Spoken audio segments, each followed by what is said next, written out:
Hey, what's up, YouTubers? Welcome to the Get Paid for Your Pet live stream. It's Monday, 10:30.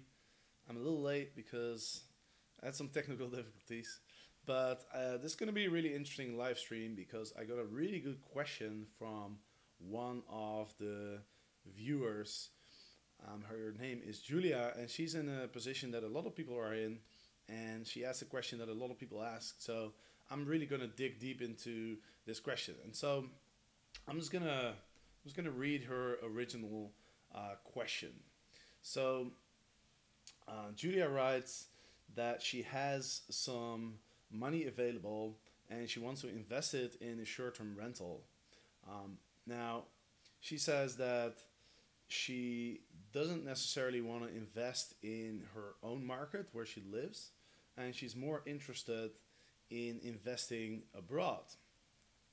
She says, I have no strings attached. I see more potential in investing abroad, and I have three locations in mind. She wants to be able to spend her money the best way possible, start her own Airbnb business by leveraging her capital and renting out properties around the world. So she really wants to do a very similar thing to what I'm doing. She loves to travel, and there's three markets that she's been looking at. The first market is Porto in Portugal. The second market is Kotor in Montenegro, which is a small country in Eastern Europe. And the third location that she has in mind is Victoria, which is in Canada.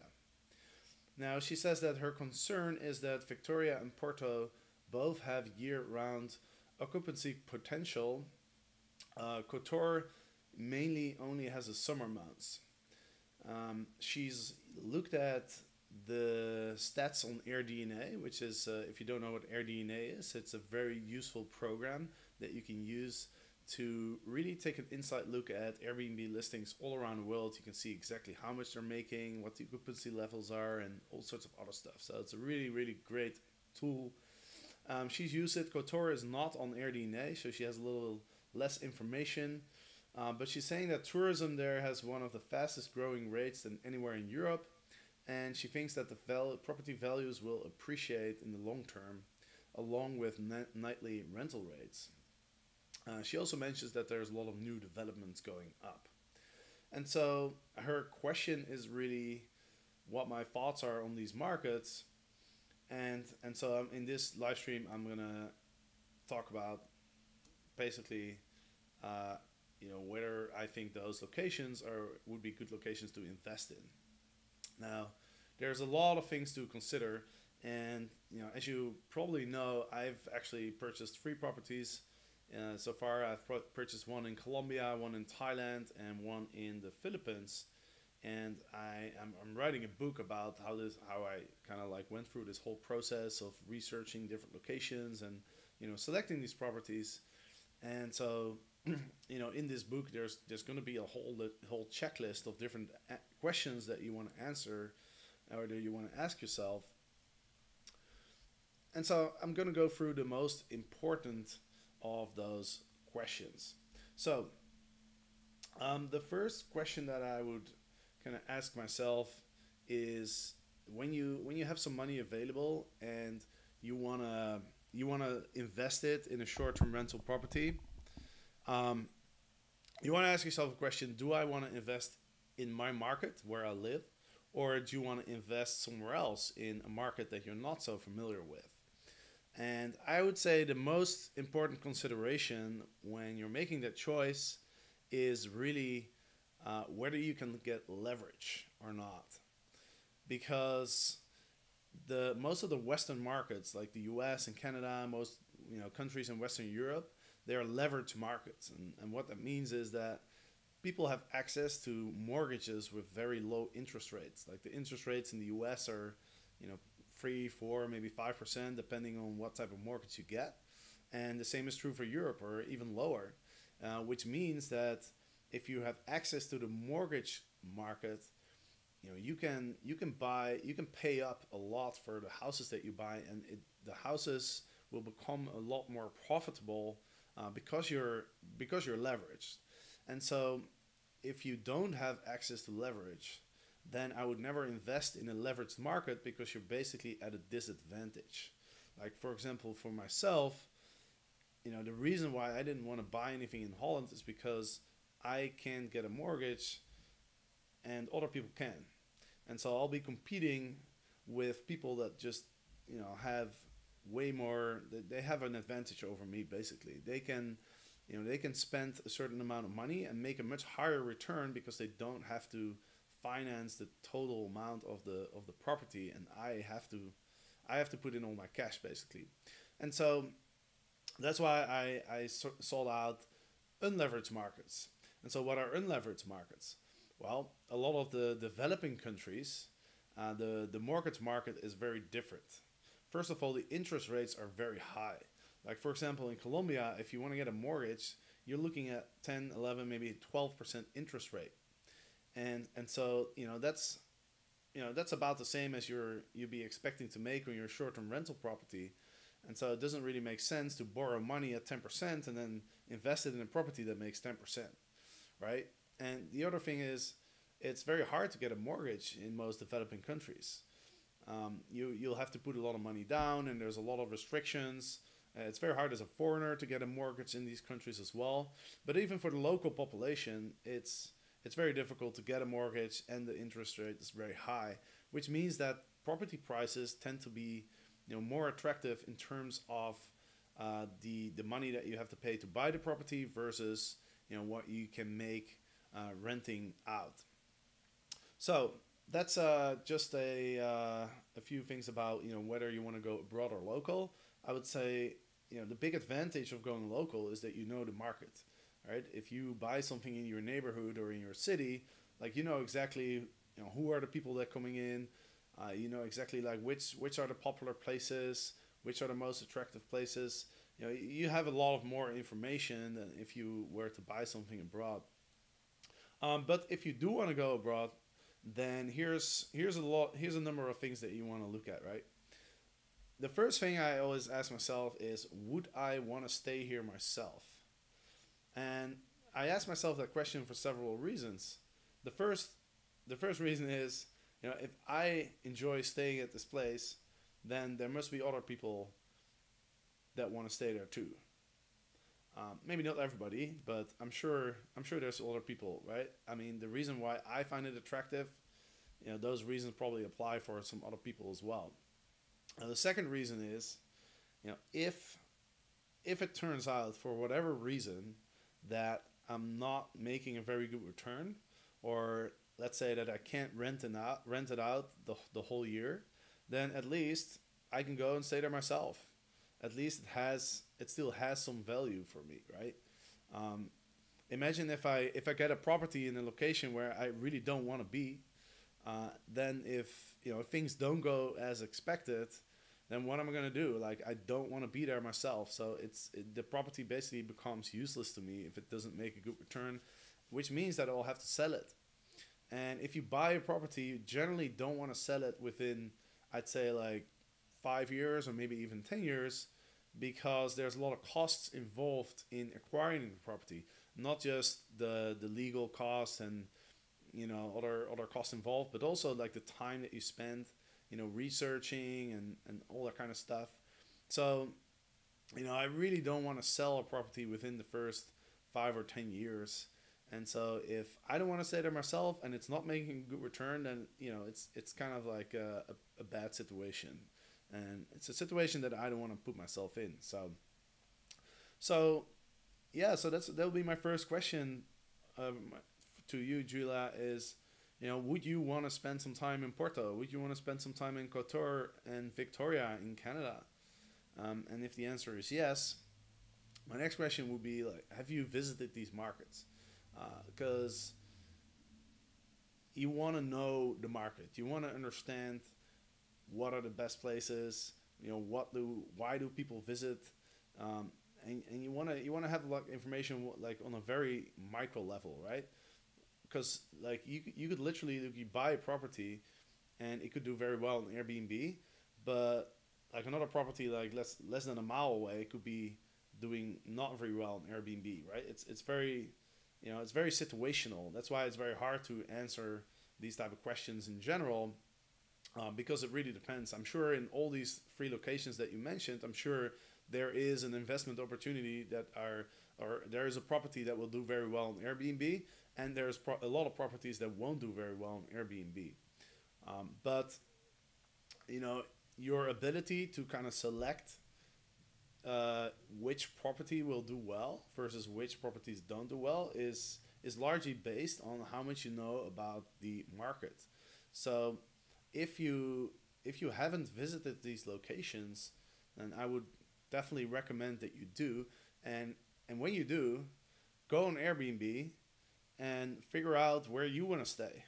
Because if you're gonna have a property there, then you want to understand the your customer, right? And so if you're gonna stay in an Airbnb, then you're almost like your own future customer, so to speak. And the other advantage of doing this, and I would recommend you making little notes during this process, right? But it's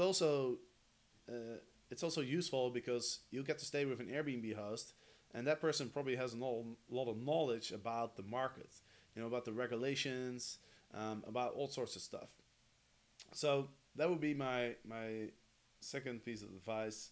You know, go visit, stay with an Airbnb host, and ask as many questions as possible. And I would even go as far as just being transparent and letting that person know that you're actually thinking about investing in this market.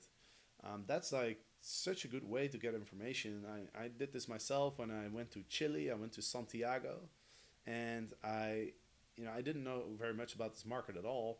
So I went on Facebook and I put in Airbnb Santiago, and I found this Airbnb short term rental management company.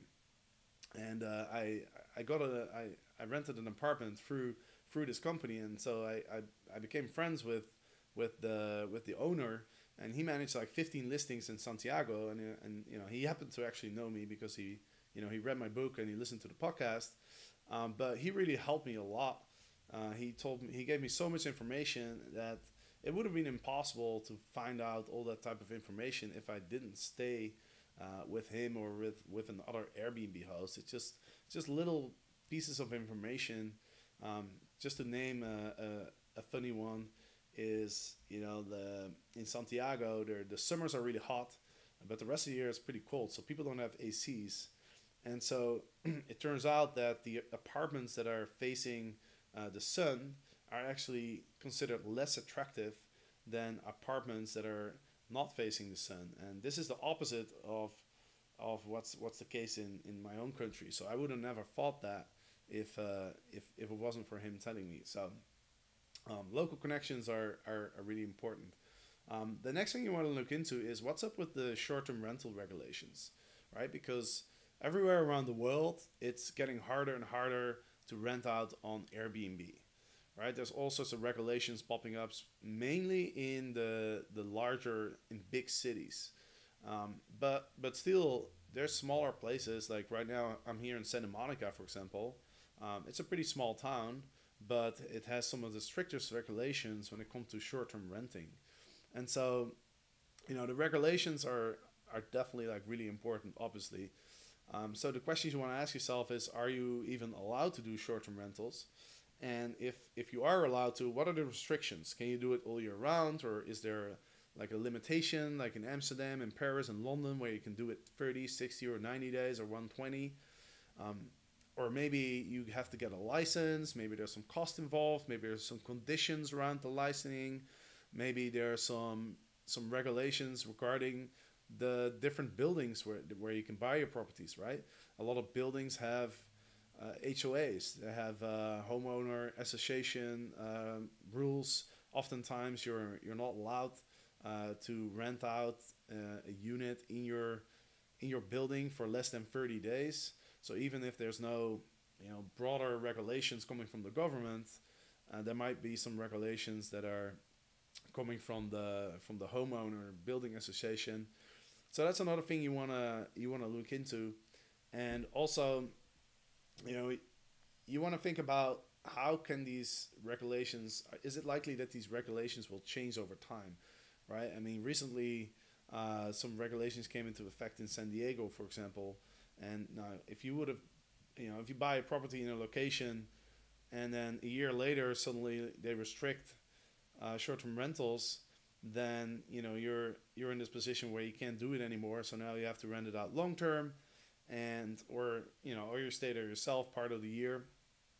But you want to think, okay, is it likely that the regulations are going to change? So do some research and ask around and see if there's any opposition. Are the local politicians, are they in the process of looking into this? Is there any opposition from people that live in the neighborhoods, right? I mean, you could even walk around the neighborhood and ask people like, hey, have you heard of Airbnb? What do you think about it?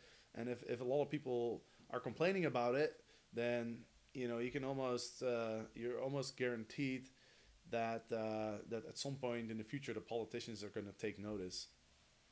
So yeah, really think about this, and some other factors involved, I think, are if there's a housing shortage, which is mostly in the larger cities, and also what's going on with the rents. Look at the history of rents. If rents have been going up and up and up, they're probably going to blame Airbnb for it, right? Even though there's a lot of other factors involved, but that's just the way it is. When rents are going up, people blame Airbnb, and that could be a reason for politicians to put up regulations.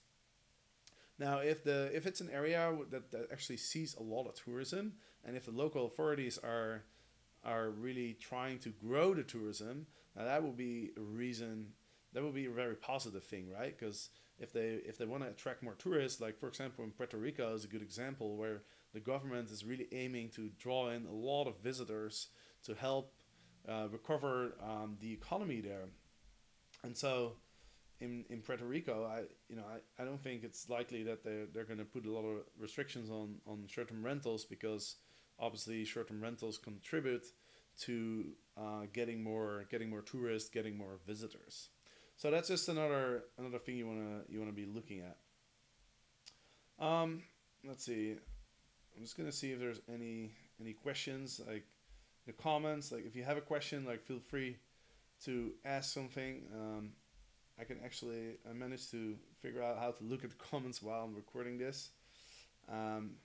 Michiel, he says Poland is the place to be. Cheap prices, no regulations, tourists booming. So thank you for that tip, Michiel. I really need to get you on the podcast, by the way. So Michiel has been providing a lot of good advice over time. So yeah, let's talk about Poland sometime. But to continue with the live stream, I'd say the next thing you want to think about is what's the outlook for demand. Like, do you expect that there's going to be more demand in the future, or do you expect that there's going to be less demand in the future? So a very important thing to look at would be visitor stats. And these numbers you can probably get from the local tourist agency. So look at the trend, right? Is tourism growing, or is tourism going down? And don't just look at the tourism. Also look at the type of tourism. Are these business visitors? Are these people that come to see the local highlights? What type of visitor typically frequents the area? And I would also look at infrastructural changes that are coming up, right? So for example, for my free investments, 2 out of 3 are very much based on what's going on with the infrastructure in the area, right? Both locations in the Philippines and also in Thailand, where I bought, there's new airports being constructed. They're upgrading the highways.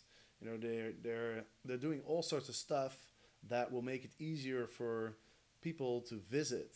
The area is just developing on a macro level, and that's really important, I think, to look at these things when you're investing abroad, because like I said before, you don't have as much knowledge about the market that you would have if you invest at home.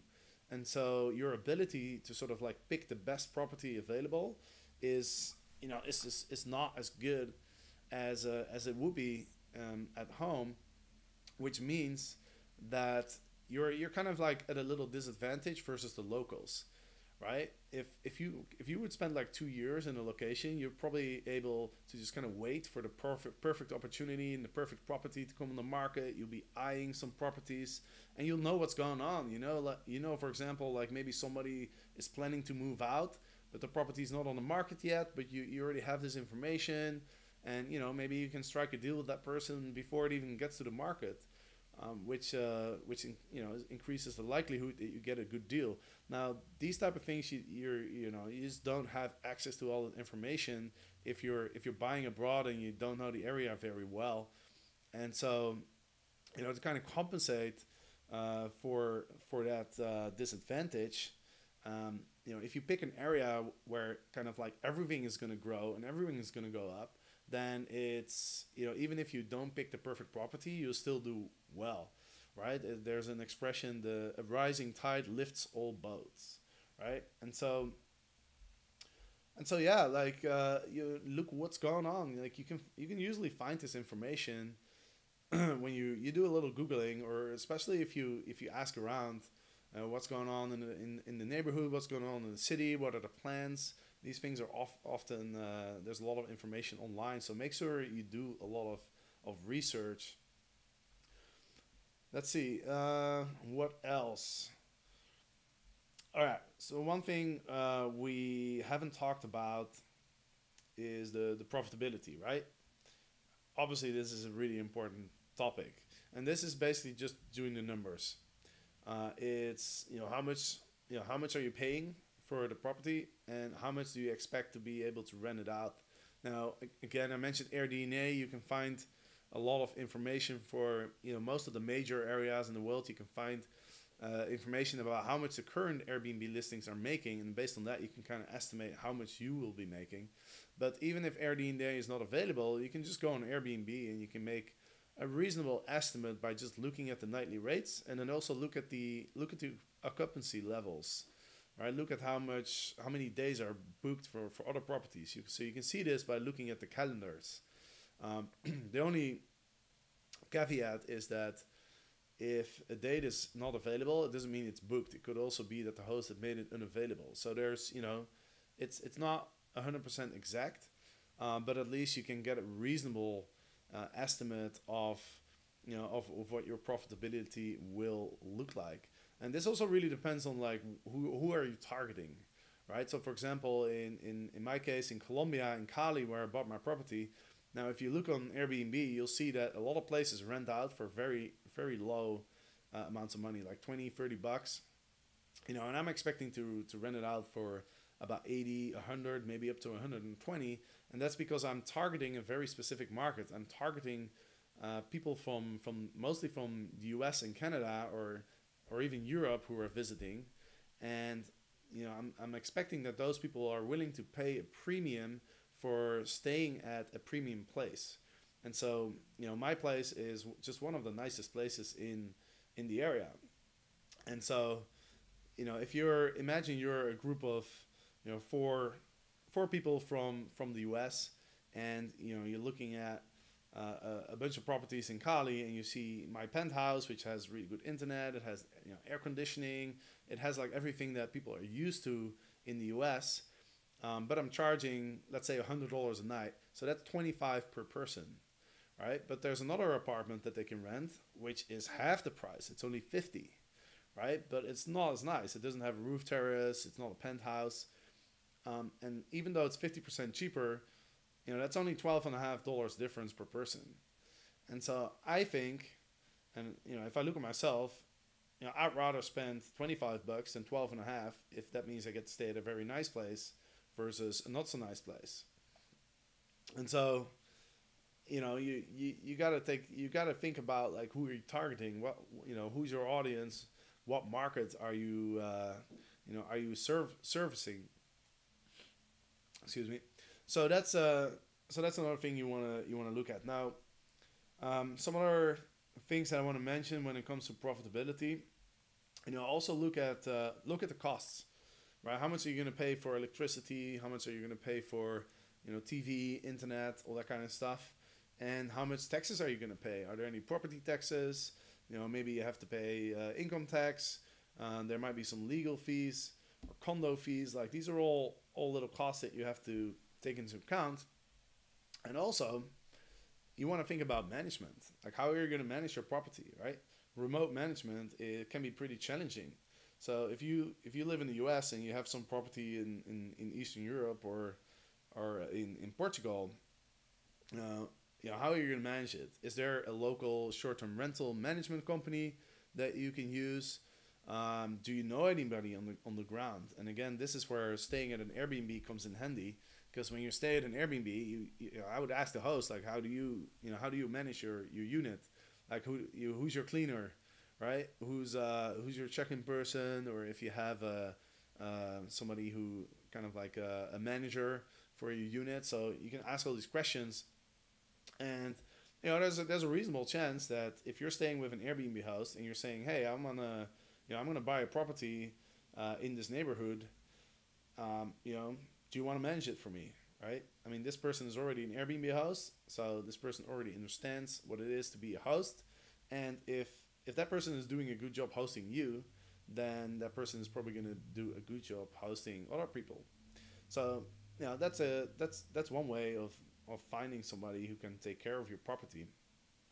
But obviously, if you haven't even visited the location, then it'd be very hard to find somebody.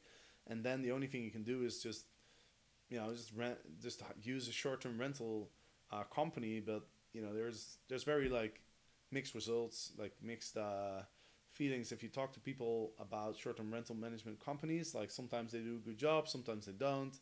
I know people who've actually sold their property because they just couldn't find a good management solution.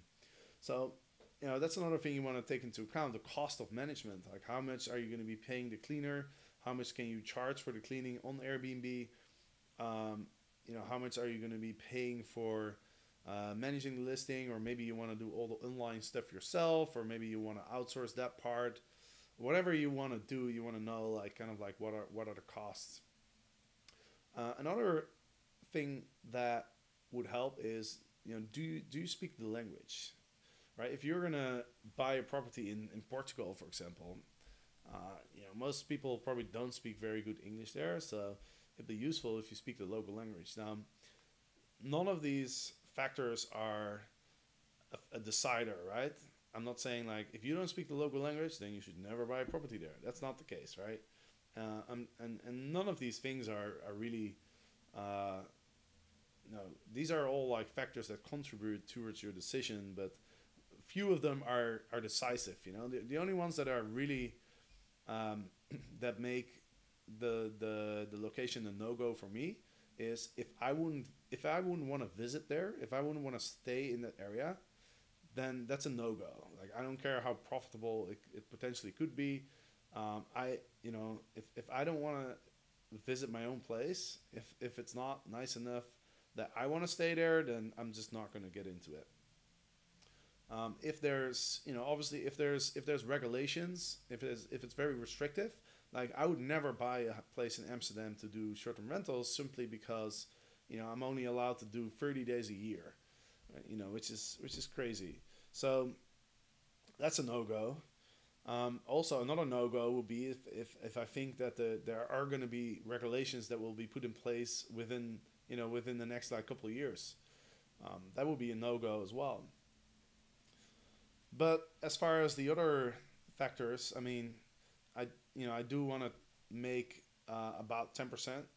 So if I feel like it's not going to be I'm not going to be able to make that 10%, then it's a no go as well. But all those other factors that I talked about, these are all factors to consider, but you really want to base your decision on the overall picture, right? On taking everything into account. So that's it for now. I've been talking for almost half an hour. I hope you enjoyed this live stream. I'm trying to do one every Monday morning, 10:30 PST. It's a little.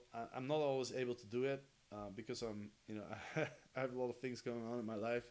Like, for example, I was just in Vegas. I was coaching on a personal development program, which was like super intense, really awesome to do, but super intense. So I missed a couple, but I'm gonna do my best to do one every Monday at 10:30. I'm gonna try and do it on YouTube and on Facebook at the same time. I'm still kind of trying to figure out how to get that done. I was planning on streaming this one to Facebook as well, but it just wouldn't allow me. So I just went for YouTube instead. Anyway, thanks for watching. Like always, feel free to comment. Send me questions. You can reach me at jasper@getpaidforyourpet.com. And of course, every Wednesday there's a podcast coming out. You can go to getpaidforyourpet.com. Podcast 250 is coming out on Wednesday, so that's a pretty nice milestone. And I'm also going to try and upload a video to YouTube every Friday. So that's kind of like my content schedule: Monday live stream, Wednesday podcast, and Friday video. So yeah, that's it. Thanks for watching, and see you next time.